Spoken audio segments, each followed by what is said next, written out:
कर्नाटक से लेकर पंजाब तक 2024 में बीजेपी के रथ पर कौन कौन से राजनीतिक दल होंगे सवार, आइए खबरों को विस्तार से जानते हैं।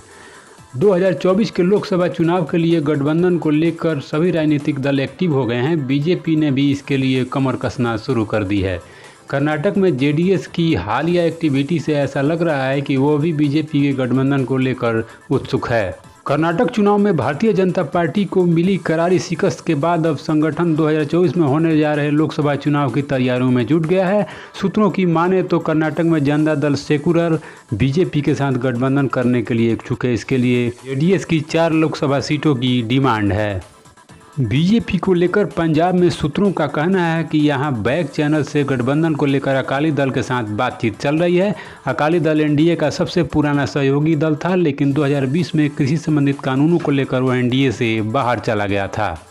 पिछले दिनों अमित शाह और जेपी नड्डा के साथ टीडीपी अध्यक्ष चंद्रबाबू नायडू के तेलंगाना और आंध्र प्रदेश में टीडीपी के साथ गठबंधन पर चर्चा हो चुकी है।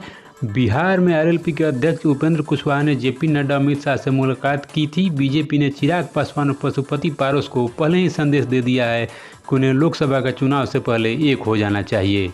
मिशन 2024 के लिए बीजेपी जी जान से जुट गई है। इसके लिए देश भर में गठबंधन उन पुराने सहयोगियों से संपर्क साधा जा रहा है जो एनडीए से बाहर चले गए थे।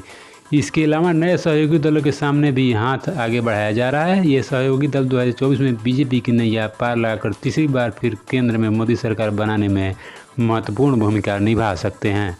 केरल हाथ से निकलने के बाद अब बीजेपी सभी दक्षिण भारतीय राज्यों में गठबंधन करना चाहती है। तमिलनाडु में बीजेपी का गठबंधन एमडीआईएमके के साथ हो चुका है। सीटों के बंटवारे पर भी सहमति बन चुकी है। पांडुचेरी में बीजेपी पहले ही गठबंधन सरकार में शामिल है। में बीजेपी के प्रदेश स्तरीय नेता सुहलदेव भारतीय समाज पार्टी के अध्यक्ष ओम प्रकाश राजभर से संपर्क में है।